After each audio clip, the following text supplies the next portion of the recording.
안녕하십니까, 레필입니다. 8월 31일 두산 에너빌리티 보도록 하겠습니다. 증시 먼저 보겠습니다. 코스피 0.19% 하락했고요. 코스닥은 0.5% 상승했습니다. 코스피는 오늘 외국인 투자자가 2,100억 정도 매도를 했고요. 기관 투자자는 1,600억 정도를 매수하면서 큰 변화 없이 진행이 되었고, 외국인 투자자는 코스닥을 4,400억 매수하였고, 기관 투자자가 1,100억 매도하면서 외국인 투자자의 매수세로 조금 상승을 했습니다. 오늘은 이제 MSCI 리밸런싱이 있었던 날이고요. 그런 패시브 자금을 형성하기 위한 그런 움직임들이 굉장히 활발했습니다. 그래서 동시 호가에 굉장히 많은 움직임이 있었던 것 같고요. 특히 코스닥에 외국인 투자자에 대한 수급이 집중되는 모습을 볼 수 있었습니다. 자, 일단 코스피는 큰 움직임 없이 2550선 정도, 중반 정도를 유지를 하고 있고요. 한번 이제 반등을 하고 나서 쉬어가는 모습입니다. 그래서 MSCI 리밸런싱이 끝나고 그런 이제 9월 초에 대한 주가 움직임이 어떻게 될지는 조금 더 봐야 할 것 같고요. 121선 위에서 조금 더 유지를 하면서 추가적인 상승을 준비를 할 것인지, 혹은 조금 더 하락을 시켜서 쌍바닥을 크게 그리면서 올라갈 수 있을지, 그런 것들을 한번 살펴봐야 할 것 같습니다. 자, 그러나 이제 이 전반적으로 좀 잘 올라가던 그런 분위기가 사실 이제 특정한 그런 위기감으로, 중국의 부동산 위기감으로 좀 하락을 하면서 좀 이제 조정을 받았는데, 그 위기감이 이제 조금 이제 깔아앉는다라고 한다면 원래 궤도로 주가가 좀 빠르게 올라올 수도 있을 거다라고 생각을 합니다. 그래서 지금 이제 특정한 그런 MSCI 관련해서 코스닥으로 좀 외국인 투자자에 대한 수급이 집중되는 모습이었지만 9월 달부터는 좀 이제 다시 그런 저점 매수가 들어와 주면서 그런 외국인 투자자가 코스피도 매수를 하는 그런 움직임도 한번 기대를 해보겠습니다. 그래서 월봉은 조금 눌러졌지만 9월 달부터는 좀 이제 반전이 있기를 기다려 보겠습니다. 투자 수급은 이제 기관 투자자가 이 코스피를 1,600억 매수하면서 4일 정도 매수가 들어왔고요. 외국인 투자자는 꾸준히 코스피에서 이탈을 하고 있습니다. 중간에 잠깐 매수를 해주다가도 꾸준히 이탈을 하면서 8월 달에는 사실 4일 정도를 제외하고는 다 매도를 한 것으로 보여지고요. 기관 투자자는 매도를 끝내고 이제 8월 말부터는 좀 이제 매수로 집중을 하고 있지만 크게 많은 물량 아니기 때문에 일단 이제 8월 넘어가서 9월 달부터 어떤 움직임을 보이는지 그런 것들 한번 살펴보겠습니다. 자, 그래서 이제 9월 달 새로운 시작을 어떻게 할지 내일 한번 보겠습니다. 코스닥은 꾸준히 이제 올라갔지만 고점 부근까지 왔지만 이제 진짜 움직임은 내일부터 시작될 거라고 보고 있습니다. 아무래도 특정한 이유 때문에 좀 이제 수급이 강하게 들어왔다라고 보여지고요. 그렇게 강한 상승 뒤에도 이런 상승세가 유지될 수 있을지 그런 것들을 지켜보겠습니다. 그래서 시가총액 상위 종목들, 그리고 특히 2차 전지 관련 테마들이 좀 이제 변동성이 있을 수 있기 때문에 내일장 흐름을 한번 살펴보면 될 것 같고요.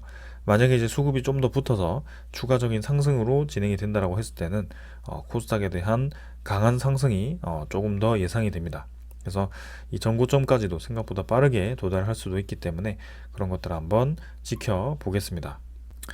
그래서 코스닥이 굉장히 강하게 움직이고 있고 900포인트, 그리고 900포인트를 넘어서 지금 이제 1000포인트까지 향하고 있고요.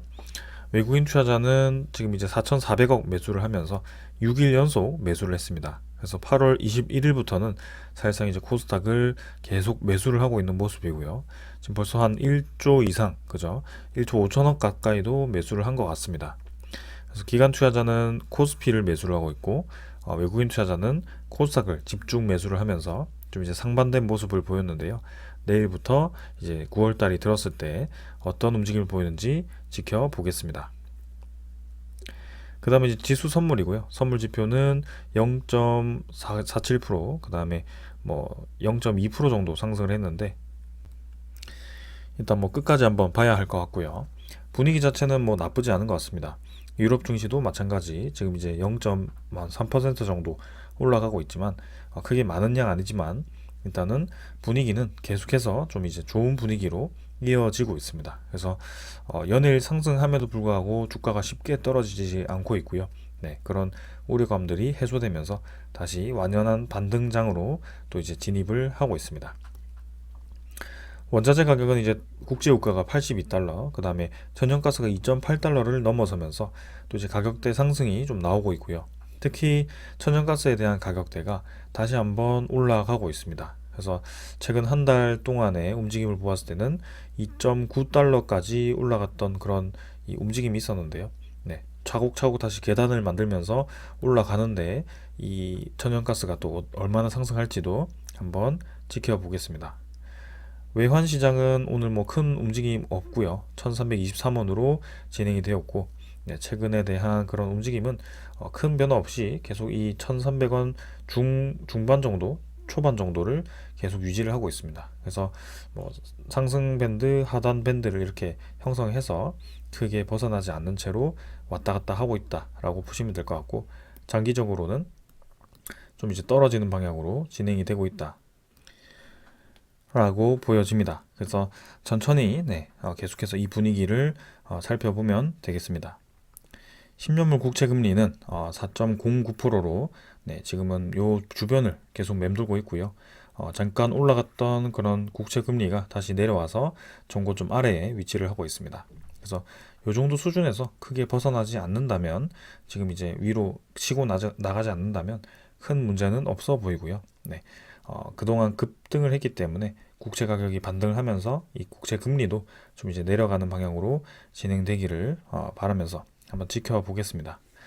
그래서 지금 뭐 시장에 대한 분위기가 크게 지금 뭐 나쁘지 않기 때문에 계속 큰 변화 없이 진행 중입니다. 그래서 내일도 좀 이제 완연한 반등을 하면서 9월 시장은 좀 좋게 진행을 하면 좋겠다라는 생각이고요. 한번 지켜보겠습니다. 자, 오늘 이 정도로 증시 분위기 살펴보았고 종목으로 넘어가도록 하겠습니다. 두산에너빌리티 보겠습니다. 두산에너빌리티 470원 상승해서 2.65% 상승했고요. 18,220원으로 마무리되었습니다. 자, 오늘 장 초반부터 아주 강하게 상승이 나왔었는데요. 장 후반으로 갈수록 조금 이제 상승분을 반납하면서 한 2.6% 정도를 상승하면서 마무리되었습니다. 거래량은 시간의 거래량은 뭐 평소보다 좀 많은 수준이었는데요. 일단은 오늘은 MSCI 리밸런싱 관련해서 그런 수급이 몰렸다라고 보여지고, 그 수급이 내일 9월 1일에도 그대로 유지되는지, 그리고 9월 초반에도 그런 수급이 들어와 주는지, 그런 것들을 좀 살펴보면 되겠습니다. 그래서 오늘도 이제 18,310원으로 한 90원 정도 상승해서 마무리했지만, 일단은 특정한 이 이벤트 때문에 올라간 것으로 보여지고, 그런 것들 한번 지켜보겠습니다. 그리고 이제 오늘 거래량도 1730만 주로 상당히 이제 많이 나왔습니다. 그래서 오전에 이렇게 급등을 할 때 좀 이제 거래량이 많이 나왔었는데요. 1000만 주 이상, 1500만 주 이상 거래량이 나오긴 했지만, 이것이 이제 하루만 이렇게 반짝 나오는 것이 아니라, 만기일 근처에서 반짝 나오는 것이 아니라, 평소에도 거래량이 살짝 줄었다가도 다시 증가하면서 이 거래량을 더 높이 증가시키는 그런 움직임이 나와야 하거든요. 그래서 그런 것들을 기다릴 필요가 있고요. 오늘은 MSCI 리밸런싱 관련해서 이런 이제 수급이 집중되는 모습을 볼 수가 있었습니다. 그래서 지금 이제 한 7일 정도 연속으로 상승을 했는데요. 단숨에 이제 18,000원까지 돌파를 하면서 분위기를 좋게 형성을 했습니다. 뭐 내심 이제 19,000원까지 돌파하면서 좀 이제 바짝 올라가 주기를 바랬는데요. 오늘은 아쉽게 이제 꼬리를 달면서 좀 이제 누르는 모습이었습니다. 보통 같으면 이제 이렇게 거래량이 터지면서 윗꼬리가 길게 달렸다라는 것은 추가적으로 이제 상승이 나올 가능성이 상당히 높다라고 기술적으로 분석을 할 수 있는데, 사실상 오늘은 그런 특정한 이벤트 때문에, 그죠? 특정 이 수급 때문에 이렇게 거래량이 몰리고 주가가 올라갔을 가능성이 있기 때문에, 일단 9월 초 정도는 분위기를 한번 살펴봐야 할 것 같습니다. 그러나 우리의 이 이상적인 움직임이 만들어졌고요. 결국에는 이전과 동일한 패턴으로 다시 한번 상승이 나왔습니다. 그래서 아직까지는 19,000원, 20,000원대로 진입을 하지 않았기 때문에 추가적인 상승이 필요한 시기인데, 그런 이제 저점 16,000원부터 쉬지 않고 지금 올라왔기 때문에 한 번쯤은 주가를 꺾을 때도 되었다라고 생각을 합니다. 그래서 여기서 이제 점진적으로 또 거래량을 줄이면서 이런 식의 움직임이 나올지, 혹은 이제 거래량을 조금 줄이면서 빠르게 이제 이 양봉을 잡아먹는 음봉으로 나올지는 내일 그리고 다음 주를 한번 살펴보면 되겠습니다. 자, 그래서 상당히 유사하게 상승을 끝낸다라기보단 상승 부근에서의 이 거래량이 굉장히 유사합니다. 그래서 이 뒤에는 사실 하락이 나오기도 했었는데요. 그 움직임이 또 한 번 지속이 될지, 혹은 이번에는 좀 다르게 추가적인 상승이 나올지는 지켜봐야 하는 상황입니다. 그래서 거래량을 여기서 이제 내일은 절반, 뭐 1,000만 주 정도를 뿜으면서 계속 이제 이 주가를 상승시킬지, 네, 한번 지켜보겠습니다. 거래량이 좀 더 붙어주면 좋을 것 같고요. 네, 연속적인 움직임이 필요한 상황입니다. 투자 수급을 보기 전에 사실 이제 이 두산 에너빌리티를 제외한 나머지 종목들은 사실 크게 오늘은 재미를 보지 못했습니다. 특히 한전기술 같은 경우는 블록딜에 대한 이 추측성 기사로 좀 이제 크게 하락을 했는데요. 사실상 이제 한전에 대한 재무 개선 차원에서 한전기술에 대한 지분 블록딜을 좀 이제 얘기를 했었기 때문에 일단은 두산 에너빌리티와는 관계는 없었습니다. 두산 에너빌리티는 일전에 두산이 이제 블록딜을 하면서 한번 지분을 낮춘 상황이고요. 지금 이제 대주주의 최소 지분 한 30.5% 정도, 30%를 조금 넘는 그런 수준을 가지고 있기 때문에 더 이상 지분을 가지고 이 블록딜을 하거나 지분을 늘려서 이 지분을 희석시킬 수 없는 그런 상황이다라고 볼 수 있겠습니다. 그리고 이제 두산 에너빌리티 자체로 현금성 유동 자산이 1조 원이 넘기 때문에 지금 충분히 그런 자산을 모아두었다라고 볼 수가 있고요.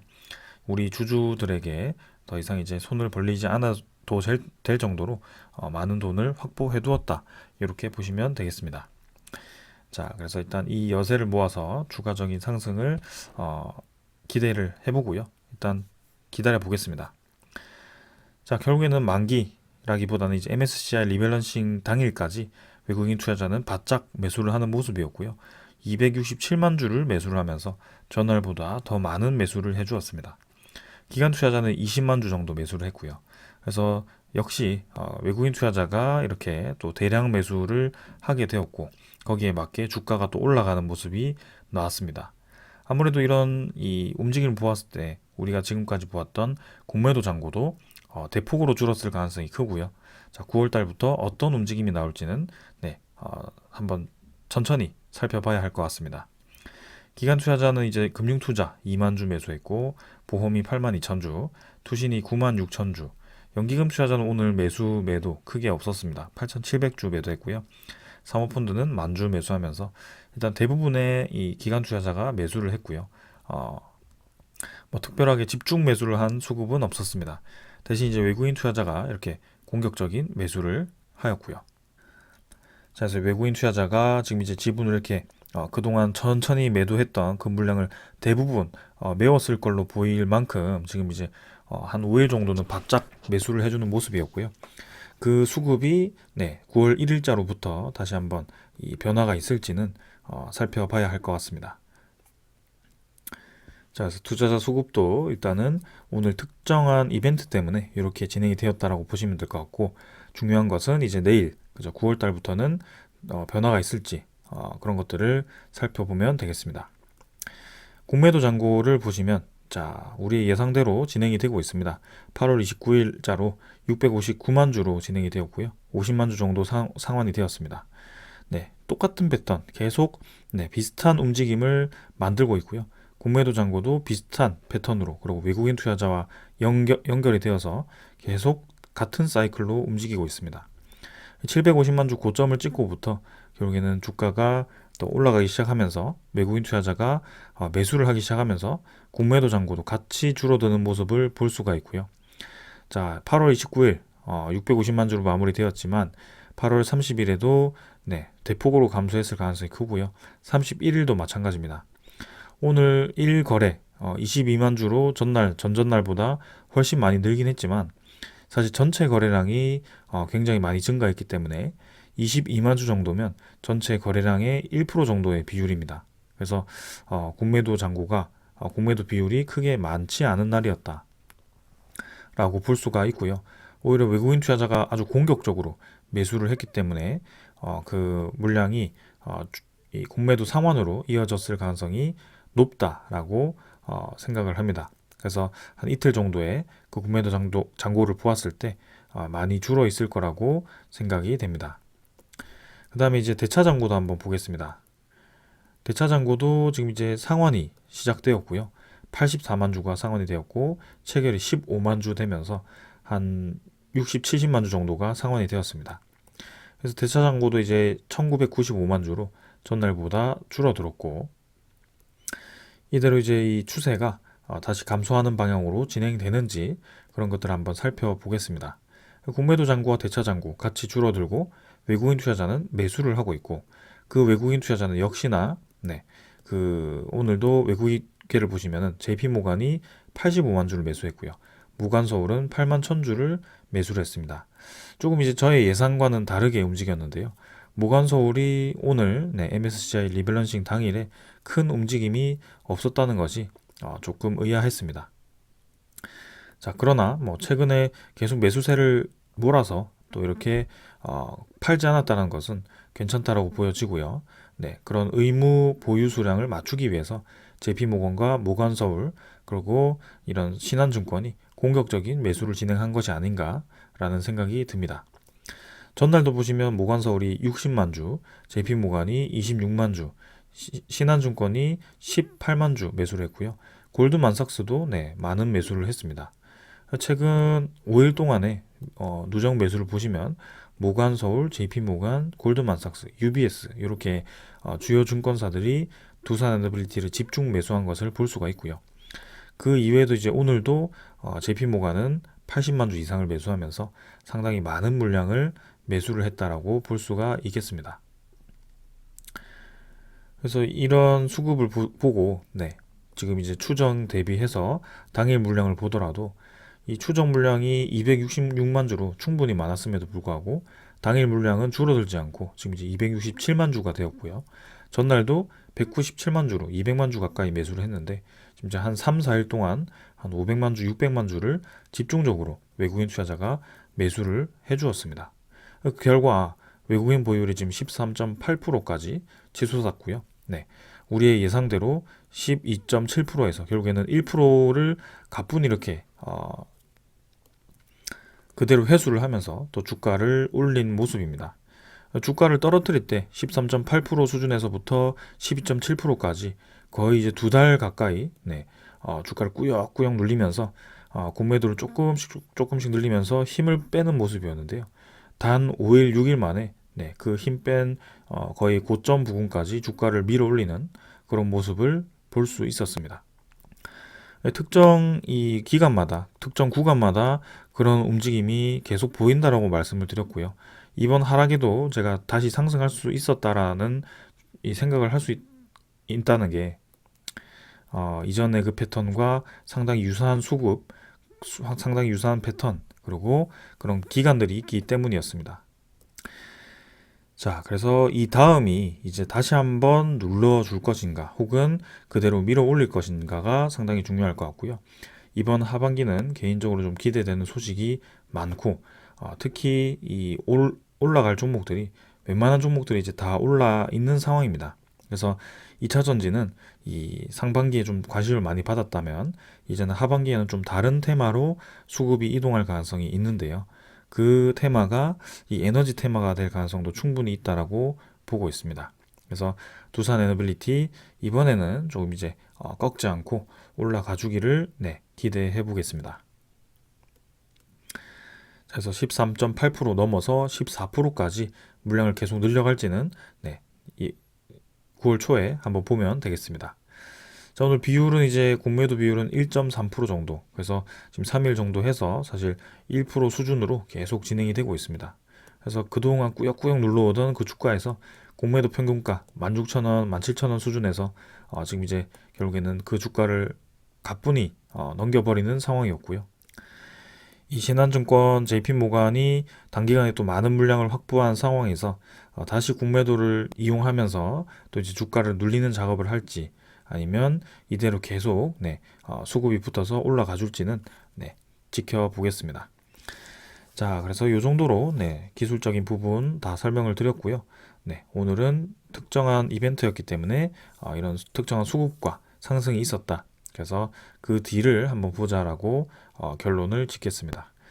자, 그 다음에 이제 오늘 전해드릴 소식 이렇게 준비를 해봤고요. 하나씩 말씀드리겠습니다. 먼저 전해드릴 소식은 두산에너빌리티의 20메가와트급 이상의 차세대 초대형 해상풍력 사업 추진 소식입니다. 자, 두산에너빌리티가 사실 원자력 발전에 대해서 주력 사업으로 진행을 하고 있다라고 많이들 알고 계실 겁니다. 그러나 제 영상을 꾸준히 보신 분들이라면 지금 이제 원자력 발전 이외에도 많은 이 사업들이 그에 못지않게 이렇게 관심을 받고 있다. 그리고 실제로 그렇게 진행이 되고 있다라는 것을 알고 있을 텐데요. 그 중에 하나가 이제 해상풍력이거든요. 근데 이번에 중부발전과 양해각서를 체결을 했는데 차세대 해상풍력 설계와 제작, 실증 등을 수행을 하게 된다라고 합니다.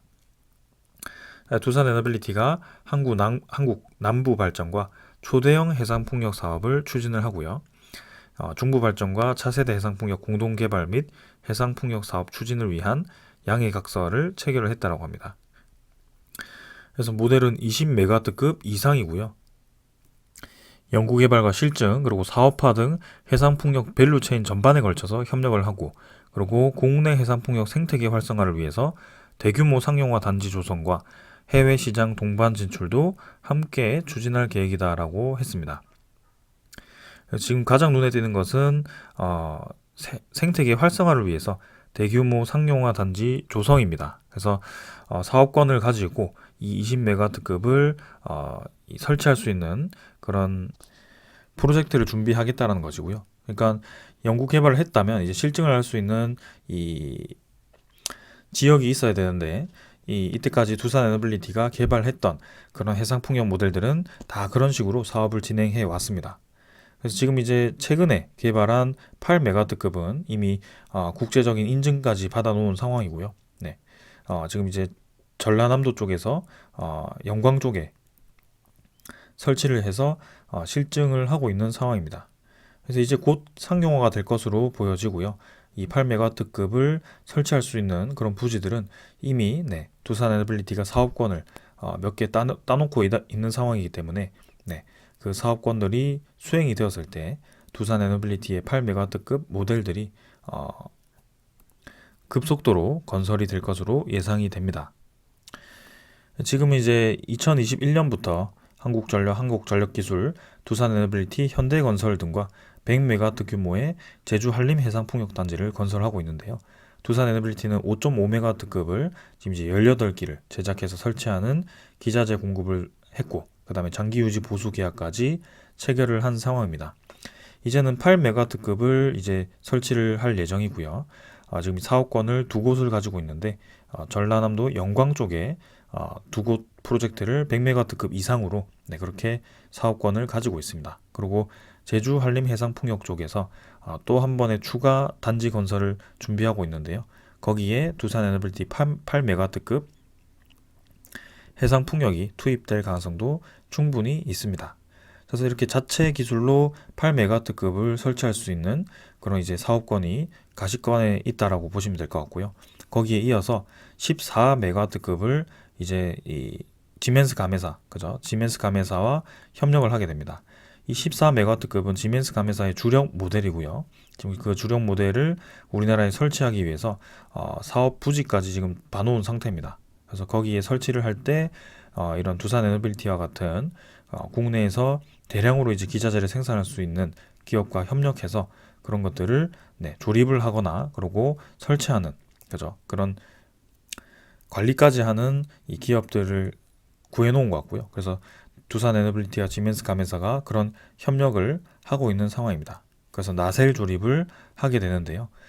그 협력을 넘어서 이전에도 대형 풍력, 15메가와트급 이상의 그런 대형 풍력 발전기에 대해서 개발을 협력하는 그런 MOU 체결도 했었습니다. 그래서 이번에 두산 에너빌리티가 이렇게 20메가와트급 이상의 차세대 해상풍력에 개발을 한다라는 것 자체는 상당히 저는 의미가 있다라고 보여지고요. 이 해상풍력에 이제 이 국내 1등을 벗어나서 이제는 해외 1등까지도 노리겠다라는 그런 모습입니다. 그래서 한 기에 20메가와트급이라고 한다면 사실 10개만 꽂아도 200메가와트급 수준이기 때문에 상당히 이제 큰 용량이고요. 이렇게 기업들이 계속해서 대형 풍력 발전기를 개발하고 그렇게 설치하기 위해서 노력한다는 것은 단가가 이 낮은 용량보다 높기 때문이 아닐까 싶습니다. 그리고 효율도 높기 때문이 아닐까라는 생각이고요. 네, 거기에 두산 에너빌리티가 본격적으로 뛰어들었다. 이렇게 이해를 하시면 되겠습니다. 아직까지는 2023년까지 지금 이제 8메가와트급에 대한 이 수주 소식과 그 다음에 국내 해상 풍력이 막 그렇게 급속도로 추진되고 있다는 느낌은 없지만 2024년부터 이제 그런 분산 에너지법이 통과가 되고 그렇게 이제 사업들이 추진되기 시작했을 때 아주 큰 수혜를 볼 수 있을 거라고 생각을 합니다. 그래서 앞으로 두산 에너빌리티의 해상 풍력 관련한 그런 이 움직임이 어떻게 될지 한번 지켜보겠습니다. 자, 그 다음은 이제 한국전력에도 새로운 사장이 지금 이제 추천이 되었고 그 사장이 이제 곧 선임이 될 것 같습니다. 그래서 그 사장이 이번 정부에서 또 이제 밀어주는 그런 사장단인 것 같고요. 아무래도 그런 이 원자력 발전에 대한 수출과 그런 추진에 대해서 조금 더 강력하게 푸시를 해서 이렇게 또 들어오는 것 같습니다. 그래서 산업부 장관도 그렇고 이렇게 한전 사장도 그렇고 그리고 그 이전에 한수원 사장도 그렇고요. 이제 모든 인사들을 이렇게 갈아버리면서 앞으로에 대한 그 신규 원전 수출에 대한 그런 강력한 의지를 보여주고 있고요. 그리고 그런 기술적인 부분도 떠나서 이런 사업권을 따내기 위한 그런 이 움직임들 그리고 이 우리나라의 수출입은행이라든지 이런 것들을 이용한 자금력 확보라든지 그런 것들을 좀 전반적으로 빠르게 지금 준비를 하고 있는 것 같습니다. 그래서 이런 움직임이 지금 나오기 시작했다는 것은 곧 좋은 소식이 나올 수 있다라고 저는 생각을 하고 있고요. 오랫동안 준비를 해왔던 만큼 또 이렇게 좋은 소식 하나가 들려오지 않을까라는 생각을 하고 있습니다. 그의 유력한 후보로 지금 폴란드 원전이 계속 거론이 되고 있고 그 과정에서 웨스팅하우스와의 그런 합의 소식도 좀 기다리고 있는 그런 상황입니다. 그러나 그런 대형 원전이 모든 것이 아니고요. 우리가 또 주목하고 있는 이 시장은 차세대 SMR 시장이기 때문에 그 중심에 또 이제 두산 에너빌리티가 있습니다. 실제로 두산 에너빌리티 공장에서 지금 이제 SMR 관련한 기자재를 생산하고 있는 모습이고요. 뉴스케일 파워에 대한 첫 번째 프로젝트에 들어가는 기자재는 이미 생산이 시작되었습니다. 그래서 이제 곧 호주의 그런 이 프로젝트가 승인이 되면 플로르의 자회사가 그 부지를 공사하기 시작할 거고요. 2026년부터 착공이 시작되어서 이제 첫 번째 프로젝트가 진행이 되게 됩니다.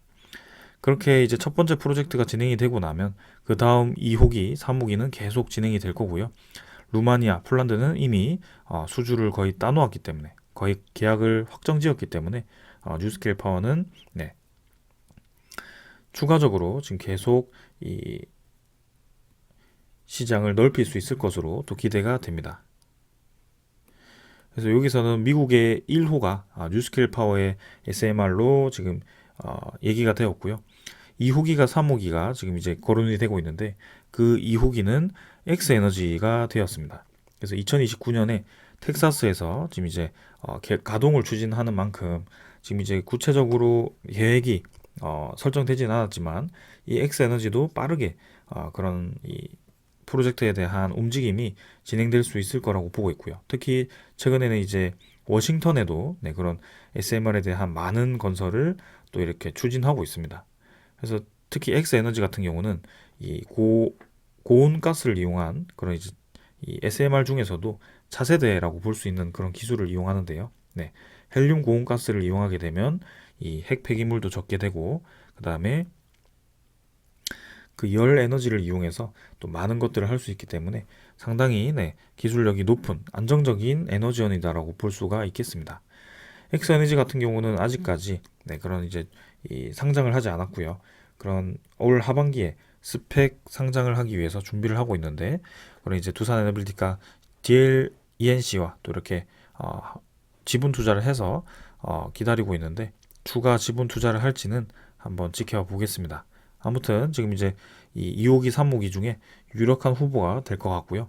그리고 최근에 이제 현대건설이 홀텍 인터내셔널과 이렇게 이제 원전 수주가 임박했다라고 얘기가 나온 만큼 미국의 또 이제 3호기가 될 것 같습니다. 그래서 이렇게 많은 SMR 모델들을 지금 이제 우리나라가 미국과 협력해서 진행을 하고 있고요.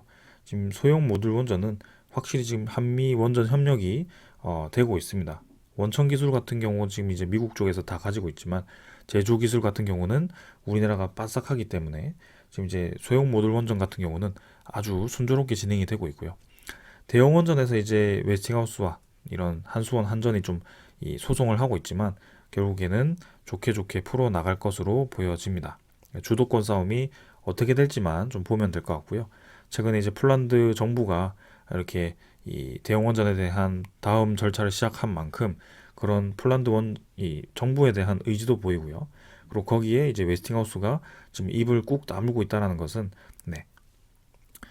그 상황을 지켜보는 것이거나 혹은 한수원과의 그런 이 소송 결과에 따른 결과를 받아들이겠다 이렇게 또 기다리고 있을 수도 있습니다. 그래서 천천히 한번 기다려보면 결국에는 우리에게 좋은 때가 올 수 있을 거라고 보고 있고요. 지금은 충분히 기다려 봄직하고 거기에 대한 관심을 받을 만한 소식들이 굉장히 많다. 이렇게 정리를 하겠습니다. 자, 그래서 오늘 이 정도로 좀 말씀드리고 넘어가도록 하고요. 이번 주 이제 하루 정도 남았는데 9월 1일부터는 이제 두산 에너빌리티가 주가가 어떻게 형성이 될지 이제 하반기에 중간으로 이제 접어들게 되는데 그 중간에서 두산 에너빌리티에 대한 레벨을 조금 높여가면서 진행을 할지 그런 것들 한번 살펴보겠습니다. 우리의 목적은 주가의 상승, 이런 내일의 주가를 맞추는 것이 목적이 아니라 이 기업이 이 성장하는 만큼 주가가 반영되기를 기다리는 것이고 그런 성장성이 앞으로도 지속되는지 그리고 더 성장을 할 수 있는지에 대한 가능성을 계속 구체화시켜서 파악을 하는 것입니다. 그렇게 이해를 하면서 시청을 해주시면 감사하겠습니다. 자, 그럼 여기까지 하고 마무리하겠습니다. 감사합니다.